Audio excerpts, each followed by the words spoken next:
It is our favorite time of the week again, time for Rising Qs, where we get to answer your questions. Saagar, what's up first? All right, let's throw the first one up there and let's see what we got. From Steven, why are the RNC and DNC primaries over the course of months and not all at once? The way it is currently set up leads to millions of voices and votes not being heard.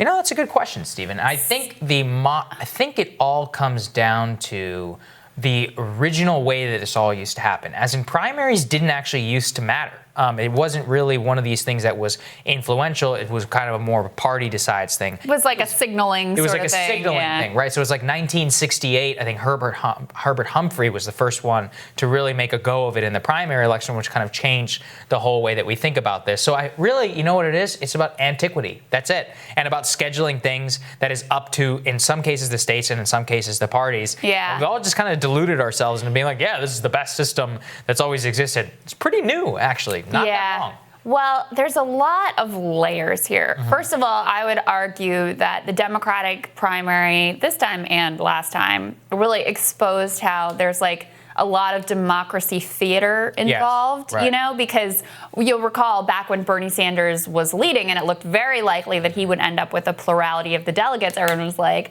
that's nice, but ultimately, let's remember, it's the party who gets to ultimately decide who the nominee is. Right. That's cute with your door knocking, that's cute with your donations, that's cute with your votes, but it's going to come down to us. So there is definitely a lot of democracy theater involved with this.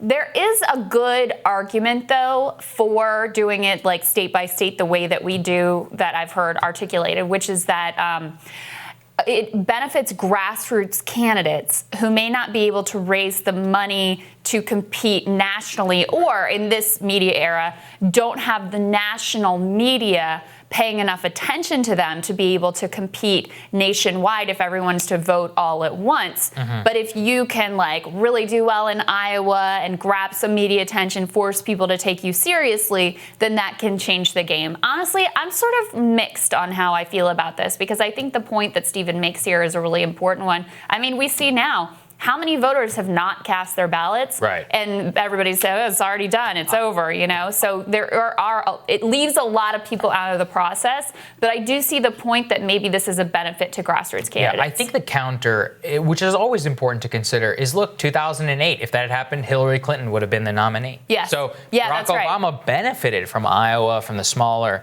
retail benefits. So I think there is something to that, but we need a better balance in favor of making sure everybody can be heard at the right time. So I think you're right, Stephen. Yeah, we got to push back on the media narrative that's like, okay, it's over, before a lot of people have cast their ballots. All right, next question. All right, what shifted, this seems very much for you, Saagar, Rubio's economic libertarian position from 2016 to what it is now? What say you? So from speaking, I haven't spoken with him in a while, but I've been spoken with his team, some of the people I know working there. It was a genuine reaction to the election. I mean, he's one of the very few lawmakers who saw what happened and goes, oh, wow, many of the things that these donors and all these other people say that I should believe, this economic policy that was pushed by the Tea Party and all of that, wasn't right, and that's not what our voters wanted. And I think that is what really the impetus was behind all of it. And you don't have very many people.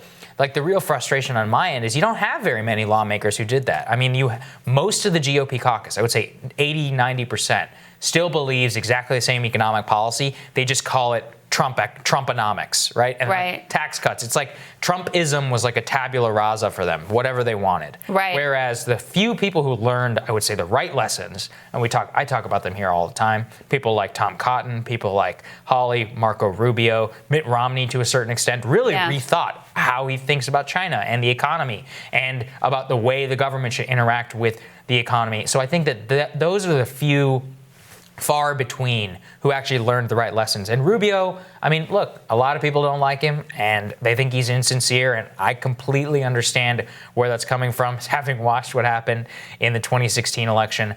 From what I know, it is very sincere. And I don't think, look, I mean, it does, you don't get anything by doing this. That's one thing I want people to understand. Like, there's no opportunism to be had in a nonprofit billionaire-run system. Like, the billionaires hate this. They hate anytime it starts talking about China or about common good capitalism or any of these things. They know what that means. They fought very hard against it. So I want to push back against the idea that there's any career benefits to doing this.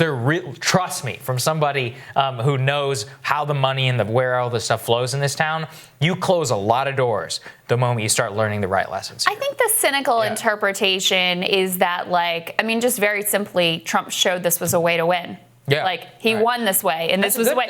And, like, I mean, Hawley, as a new senator, he has a much bigger national profile. He has gotten disproportionate attention because he's willing to break from that consensus. Ultimately, though, I mean, I don't know that it really matters whether someone is just, like, cynically adopting views or it's sincere if their actions are the same. Who cares? Yeah, right. exactly. Like, I don't know what's in Marco Rubio's heart. Yeah. But if he's willing to be in the right place in a few issues, then, like, great. If that's a cynical choice, whatever. I wish that, like, you know, being a leftist was the cynical choice to make, and that more people would make that choice. And if Bernie Sanders was the nominee, you can bet it would have been a cynical choice for some people, and they would be on board and fine. And it's right. Who cares? I mean, that's the thing. If it's cynical to make workers in America have jobs come back and get paid more, I don't care. I think that's a great thing. So there we go. All right, last one question. more. What do we got? Last question, which is, I know this is random, but my curiosity compels me. What do you two drink in those rising mugs? Is it water? Is it coffee? Is it tea? Please, I need closure. Well, we're only taking the hard questions this morning. We can bring you closure. Finally, it's water. Yes, it's water. So specifically, it's hot water. Yes. Because for the throat. It helps the throat. Yes, especially. We talk a lot. We do talk a lot. We do talk a lot. And back in, like, December, November, you and I both, like, struggled with colds. Yes. Possibly coronavirus. For quite a while, back before we knew coronavirus was going to be a thing. And so we started the hot water, sometimes with a cough drop stuck in there, melting in there. And we have stuck with that tradition. But Saagar also has a secret cup. I have a secret coffee cup here, which they always yell at me not to have on the table. He always forgets to take it off the table. This is my rebellion against the entire staff. It's here. It's not that ugly in my view. What we really need is a coffee sponsor. That's right. So that we can sell out to some corporate coffee interest. If you are a coffee producer, I will drink your coffee. And I will pretend to drink your coffee on air. Thank you guys so much for watching. Enjoy your weekend. We'll see you back here soon.